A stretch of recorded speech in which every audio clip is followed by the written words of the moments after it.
ya, masalah demo adalah biasa. Dalam negara sebesar kita, kan kita sudah sepakat berdemokrasi. Orang berdemo itu dijamin oleh Undang-Undang Dasar. Hak berkumpul, hak berserikat dan sebagainya. Jadi itu menurut saya biasa. Kalau ada abusive, ya kita harus investigasi dan kita harus proses secara hukum kalau abusive. Tapi Mbak Uni harus tahu. Coba perhatikan secara objektif ya, kita jujur ya. Apakah demo-demo itu murni atau ada yang bayar?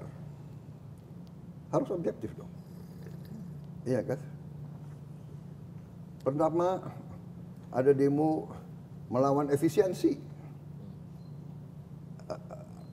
Demo katanya dana pendidikan akan dikurangi. Demo, jadi harus objektif. Kita bukan anak kecil, Mbak Uni, ya kan?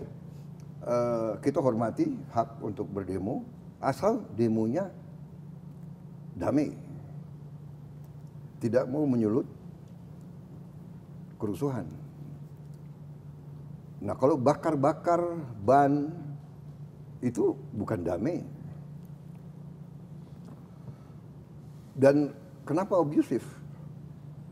Kita punya pengalaman. Saya mantan petugas keamanan juga.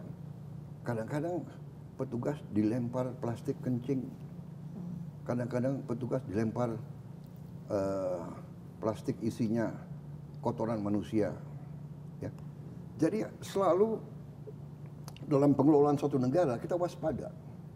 Apakah ada kelompok-kelompok atau kekuatan-kekuatan asing yang ingin adu domba? Ini berlaku lazim. Data-data keluar sekarang. Pemerintah Trump membubarkan USAID. Dan di situ ketemu bukti-bukti bahwa USAID membiayai banyak LSM-LSM di mana-mana. Bahkan ini kan keluar semua. It's public knowledge, Mbak Uni. Yeah. Jadi saya mengajak kita berpikir dengan jernih, ya kan? Demo itu hak, tapi juga kalau demo dibuat untuk menimbulkan kekacauan dan kerusuhan, ini menurut saya adalah melawan kepentingan nasional dan melawan kepentingan rakyat. Demo kenapa? Bisa di London, di Amerika, di mana demo nggak usah merusak pagar, nggak usah merusak stasiun bis, terminal bis. Ini kan uang rakyat. Boleh demo di kampus, tapi jangan merusak fakultas. Ini uang rakyat. Ya, jadi dan Mbak Uni perhatikan nggak? Petugas-petugas polisi kita sekarang tidak bersenjata. Ya, jadi masalah abusive oke. Catat.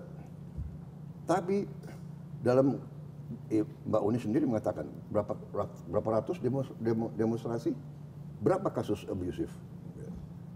Ya, jadi saya paham dan saya tahu setiap institusi ada yang tidak beres. Ya, organisasi yang besar, ya kan, pasti ada yang namanya manusia, namanya kadang-kadang anak muda, emosi, panas dan sebagainya. Tapi nggak ada niat dari pemerintah untuk menekan, nggak ada. Untuk apa? Kita mau kerja untuk rakyat. Begitu ya, Mbak Uni. Tentang soal kenapa kok RUU TNI ini begitu dipercepat? RUU TNI dipercepat karena kita mengalami suatu fenomena dalam beberapa tahun itu. Ya. Panglima TNI 1 tahun ganti. Kasat 1 tahun ganti karena usianya habis. Waktu dia untuk kariernya begitu mau dipakai usia habis. Di mana kita bisa punya suatu organisasi yang pemimpinnya ganti tiap tahun. Nah di situ saya sebetulnya mengatakan, saya bilang ini kalau tidak ini berapa jenderal kita harus kita ganti sekarang. Jadi saya mohon kalau bisa inti daripada RUU TNI ini sebetulnya hanya memperpanjang usia pensiun beberapa perwira tinggi. Gak ada niat TNI mau difungsi lagi, come on, ya kan? Nonsense itu saya katakan, tidak ada niat TNI ya keluar dari politik. Coba buka sejarah, di mana TNI keluar dari politik dalam sekian puluh tahun berapa? Ya, waktu kejadian difungsi ABRI itu, ya memang Bung Karno yang ajak ABRI masuk karena kondisi Indonesia diserang, diganggu, PRI Permesta, DITI, RMS. Akhirnya Presiden waktu itu Bung Karno mengatakan darurat perang. Kita jangan lihat kondisi sekarang, kita lihat kondisi tahun 50-an itu. Iya kan? Saya masih ingat, saya masih anak kecil. Dari Jakarta mau ke Puncak lewat Bogor, dihentikan di tengah jalan. Di jalan ke Puncak itu DI rambut gondrong di pinggir jalan. Dihentikan. Ya mereka minta makan, minta ini. Jadi kondisi zaman berbeda-beda. Ya. Jadi menurut saya undang-undang TNI itu is a non-issue. Tidak ada niat. Semua pejabat tentara yang akan masuk jabatan-jabatan sipil pensiun dini. Hanya ada beberapa lembaga yang memang diizinkan. 14 itu. Intelligence, bencana alam, Basarnas, dari dulu kan ini hanya mengformalkan. Kemudian apa ya katanya kejaksaan, kenapa? Ya kejaksaan ada jaksa apa pidana militer. Kemudian hakim agung, ada hakim agung ya kan? Kamar militer, dan kalau dilihat semua itu ada reasoningnya.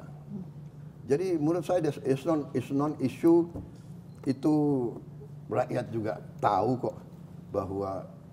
Tapi transparansi proses pembahasannya juga akan dipersoalkan. Itu yang memicu demo sebetulnya Pak.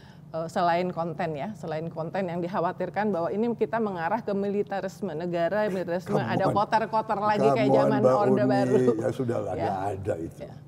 Okay. Gak ada militarisme apa, ya kan? Militarisme apa? Kenapa orang nggak ribut kalau Thailand itu kudeta berkali-kali kok? Kenapa nggak? Anda ngerti nggak ada itu? Militarisme apa? Jadi, saudara, kalau Anda tanya secara objektif ya, bikin survei, tanya rakyat, lembaga mana yang paling dipercaya oleh rakyat? Jangan elit intelektual di Jakarta yang punya akses, yang ya kan, yang banyak punya pandangan-pandangan tertentu gitu ya.